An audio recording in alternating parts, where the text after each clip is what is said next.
Nothing. Again. Voicemail. She sends a text. No response. 11:15. She calls again, and again, and again. Between 11:10 and 11:35 on May 25, 2020, Gracie called Andre more than 12 times. 12 desperate calls. 25 minutes of complete silence. One voicemail that contained nothing but 3 seconds of dead air. Where was Andre Rebelo during those 25 minutes? What was he doing that he couldn't answer a single call, couldn't type a single response? The answer to that question would take investigators 2 years to uncover, and when they did, it revealed one of Australia's most chilling cases of family betrayal. This is the story of Andre Rebelo. If you had scrolled through Andre Rebelo's social media in May 2020, you would have seen what appeared to be a young man living the Australian dream. 28 years old, handsome, with a beautiful influencer girlfriend named Gracie Piscopo and an adorable young child. The photos showed luxury, designer watches catching the sunlight, exotic vacation destinations that most people only see in magazines, expensive restaurants, a lifestyle that screams success, wealth, and happiness. Andre described himself as a crypto investor, someone who had cracked the code of making money work for him. His girlfriend Gracie had tens of thousands of followers. Together, they were the perfect social media couple, the kind that makes you stop scrolling and wonder, how do they afford that life? But behind every filter, behind every perfectly posed photograph, there was a very different reality. The crypto investor? His total profit from cryptocurrency trading was $22, not $22,000. $22. That wouldn't even cover a nice dinner for two. The successful entrepreneur? He was actually a delivery driver, spending his days navigating Perth's streets while his Instagram told stories of boardrooms and business deals. The wealthy lifestyle? It was funded entirely by debt. Over 100,000 Australian dollars in debt, to be precise. Creditors calling constantly. Bills piling up. Credit cards maxed out. The gap between Andre's Instagram life and his real life wasn't just a crack, it was a canyon. And that canyon was getting wider every single day. Prosecutor Brett Tucker would later describe Andre's existence with one devastating word: plastic. Everything about his public image was fake, manufactured, a carefully constructed illusion designed to hide a desperate man drowning in debt while pretending to swim in success. Think about what that means for a moment. Every time Andre posted a photo of an expensive watch, he was probably thinking about the credit card bill it would add to. Every vacation picture was another debt he couldn't pay. Every luxury dinner was money he didn't have. The likes and comments rolled in from followers who had no idea they were admiring a house of cards. And here's the thing about maintaining a fake life. It costs real money. Money that Andre simply didn't have. The pressure to keep posting, keep performing, keep the illusion alive was constant and relentless. Creditors were calling his phone while he was taking selfies. Bills were piling up while he was editing photos. The gap between who Andre pretended to be and who he actually was grew wider every single day. He needed a solution, a big one that would make over $100,000 in debt disappear and fund his fake lifestyle for years to come. And that's when Andre started looking at his own mother in a very different way. While Andre was busy curating his fake life online, there was one person who had always been there for him with real, unconditional love. His mother, Colleen Rebelo.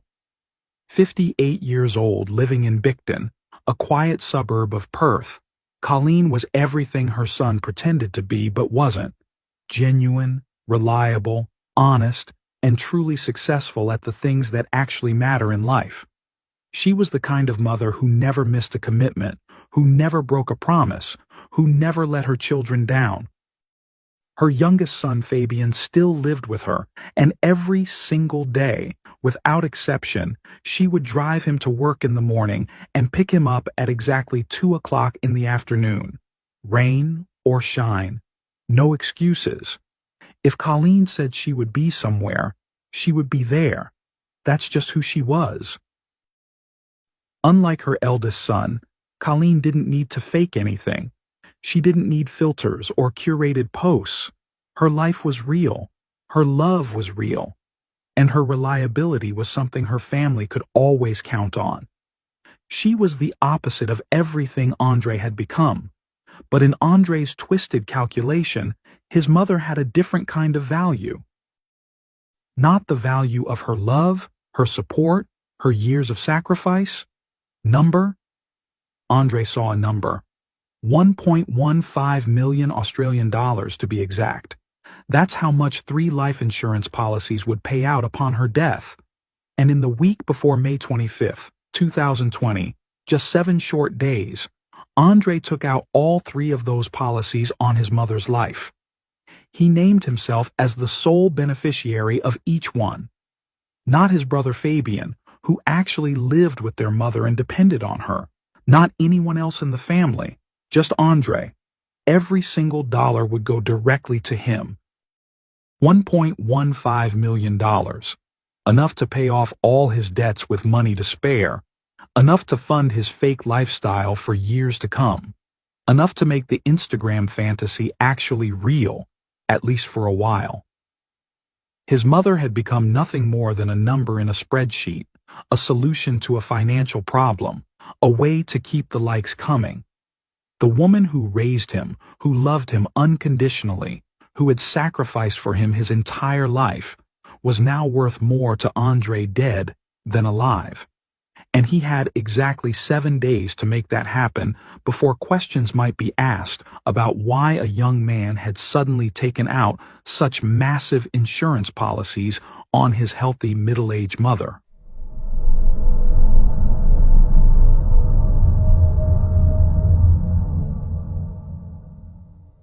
The morning began like any other. Colleen Rebello woke up, had her coffee, and drove her youngest son Fabian to work. She dropped him off around 10 o'clock with a simple goodbye. She would pick him up at 2, just like always, just like every other day.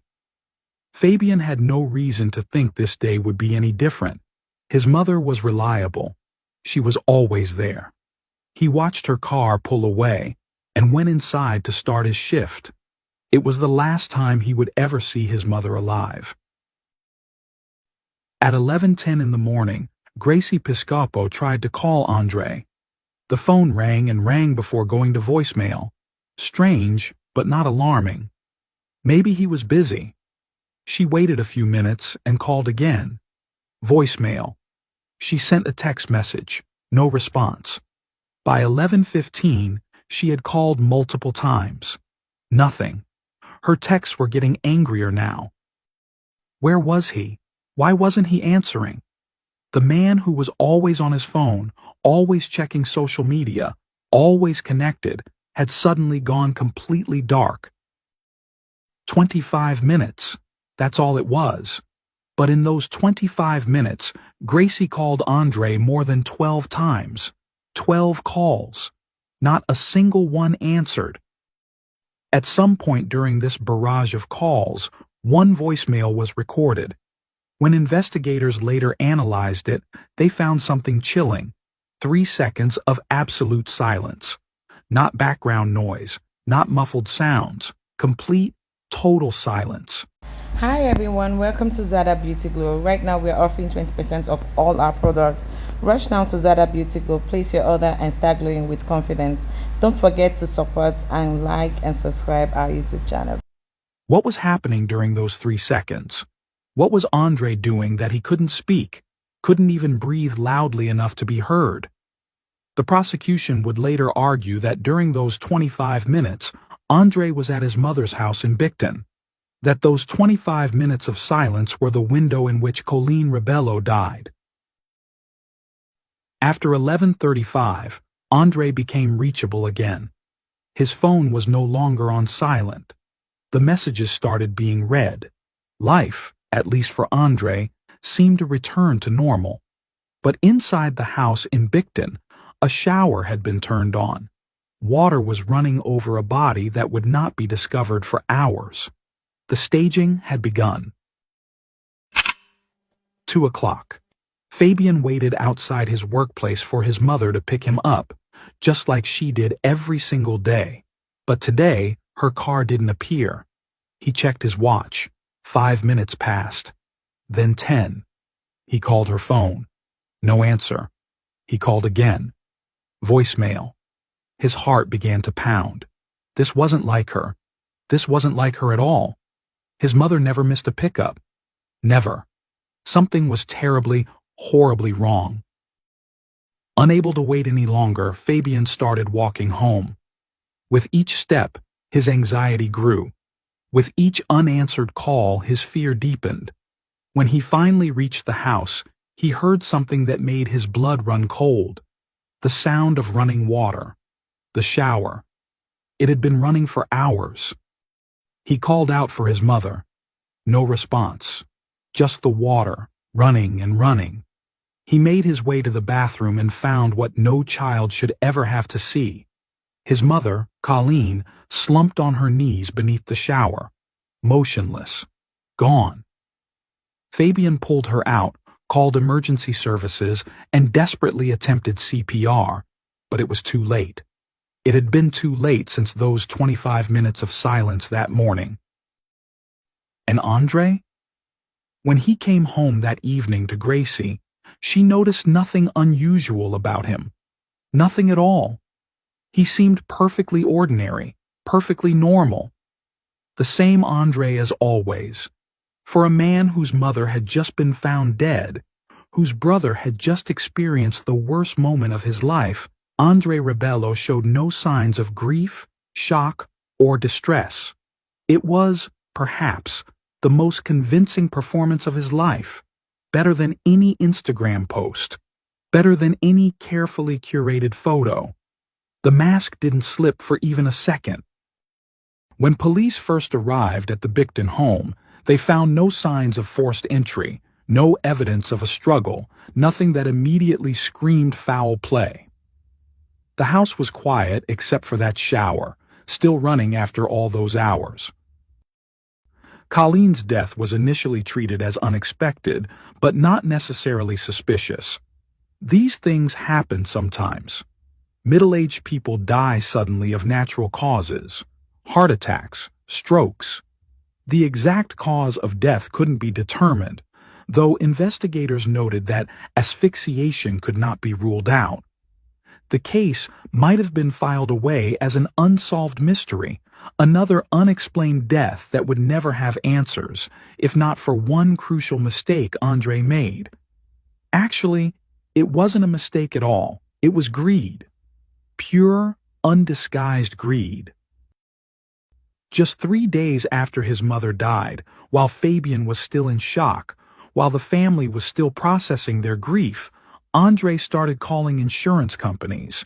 He wanted to know when he could collect on those policies. $1.15 million. He needed that money. His debts weren't going to wait. His fake lifestyle needed funding. An insurance company employee found this suspicious enough to contact police. A son taking out over $1 million in insurance on his mother, making himself the sole beneficiary, and then his mother dying within a week? And now he's calling about the payout just 3 days later? That's when the unexpected death became a murder investigation. Over the next 2 years, investigators peeled back the layers of Andre's carefully constructed life. They discovered the debt. They found the $22 crypto profits. They traced the insurance policies taken out just 7 days before Colleen's death. They analyzed phone records and found those 25 minutes of silence. And they uncovered something else. After his mother's death, Andre had embarked on a campaign of fraud and forgery to support his insurance claims. He forged his mother's will. He forged coroner's court records. He created fake medical documents. As prosecutor Brett Tucker would later say, every time Andre encountered a problem, he solved it with a forged document, just like he solved every problem in his life, with lies, with fakery, with illusion. In November 2022, more than 2 years after Colleen's death, Andre Rebello was arrested and charged with murder. He was also charged with 4 counts of fraud, to which he pleaded guilty. The Instagram influencer boyfriend, the crypto investor, the man with the perfect life, was revealed to be exactly what prosecutors said he was, a desperate fraud who killed his own mother for money. Andre Rebello's murder trial began in 2024. For the first time, the real Andre was put on display for the world to see. No filters, no careful curation, no Instagram angles. Just the ugly truth. Prosecutor Brett Tucker laid out the case methodically. The motive: $1.15 million in insurance money to pay off debts and fund a fake lifestyle. The opportunity: those 25 minutes of silence when Andre couldn't be reached. The aftermath: the eager calls to insurance companies, the forgeries, the lies upon lies upon lies. Gracie Piscopo took the stand and described those frantic calls on the morning of May 25th. More than 12 attempts to reach Andre, 25 minutes of nothing. And then, that evening, a boyfriend who seemed completely normal, completely ordinary, as if nothing had happened. Fabian Rebello gave testimony that brought the courtroom to tears. He described waiting for a mother who never came, walking home with growing dread, the sound of that shower running endlessly, finding her body, attempting CPR on the woman who had always been there for him. During his testimony, Fabian stood up and demonstrated the position in which he found his mother, slumped on her knees under the running water. The image haunted everyone who witnessed it. Andre took the stand in his own defense, and for the first time, he had to answer questions without the benefit of editing or filters. He denied killing his mother. He claimed he didn't tell police he might have been the last to see her alive because he was in shock and not thinking clearly. And then, in a moment that shocked everyone in the courtroom, he made a claim that insulted his mother's memory in the worst possible way. He suggested she might have taken her own life, and that he was only rushing the insurance claims because suicide could void the payouts. He was trying to protect the money, he claimed. The jury saw through every word. They had seen the evidence, the debt, the insurance policies, the 25 minutes of silence, the forgeries, the lies. In December 2024, after careful deliberation, they returned their verdict: guilty of murder. On April 1st, 2025, which happened to be Andre Rebello's 29th birthday, Justice Bruno Fianca delivered the sentence: life imprisonment, minimum of 25 years before any possibility of parole. The earliest Andre could possibly be released would be 2047, when he would be 51 years old. His entire adult prime gone. Spent behind bars instead of behind an iPhone screen. Justice Fianca's words were devastating. He stated that while the exact method of death might never be known, the only reasonable inference was that Andre took his mother by surprise and used personal violence against her. He then staged her body under the running shower to make it look like a natural death, stripping her of her dignity even in death. The judge noted something particularly damning. Andre's social media persona, his obsession with projecting a perfect fake life, had mattered more to him than his actual relationship with his mother. The likes, the comments, the illusion of success, all of it was more important to Andre than the woman who gave him life. The judge also spoke of the ongoing damage. Andre's child would grow up knowing their father as a convicted murderer, someone who killed their own grandmother for insurance money. The ripples of this crime would extend for generations. As of January 2026, Andre's lawyers are pursuing an appeal, proposing new medical evidence, including a theory about a genetic mutation. But the conviction stands. The filters are off. The truth is out. And Andre Rebello will spend at least 25 years with nothing but his real self for company. At the beginning of this video, I asked you a question. How many of us know someone who lives a fake life on social media? Someone whose posts tell one story while their real life tells another. Think about your own feed for a moment. The friends who always seem to be on vacation. The acquaintances with the perfect relationships. The people whose lives look like magazine spreads. How many of them are real? How many are performing for the camera, hiding debts, hiding problems, hiding the truth behind filters and careful angles? After hearing about Andre Rebello, that question takes on a much darker meaning. Andre's fake life didn't just lead to debt and desperation, it led to murder. The pressure to maintain an illusion, to keep up appearances, to never let the mask slip, it consumed him completely. His mother became nothing more than a solution to a financial problem, a way to fund the illusion for a few more years, a number on an insurance policy. Those 25 minutes of silence on May 25, 2020, were the moment when Andre's two lives collided in the most horrific way possible. The Instagram Andre, with his watches and vacations and success, and the real Andre, desperate, drowning in debt, willing to do the unthinkable. In those 25 minutes, while Gracie called again and again, while voicemails recorded nothing but silence, a mother lost her life so her son could keep posting pictures of a life he never actually had. 25 minutes of silence that spoke louder than any of his Instagram posts ever did. Now that you know all the details of this disturbing case, I want to ask you, do you think 25 years is enough for someone who killed their own mother for Instagram likes and insurance money? Was justice served, or should Andre Rebello never see freedom again? And perhaps, most importantly, how well do you really know the people whose perfect lives you scroll past every day? What are they hiding behind those filters? Leave your thoughts in the comments below. And well, dear viewer, here ends today's criminal story.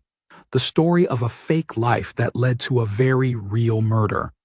I would very much like to know your opinion, so I ask you to leave it in the video comments, always with respect for the victim and her family. Colleen Rebello was a real mother, a real person, who gave everything to her children and deserved so much better than to be reduced to a number on an insurance policy by her own son. We can debate about justice and punishment, but always with the respect that everyone deserves. Again, I remind you to subscribe and leave a like to let me know that my work is to your liking.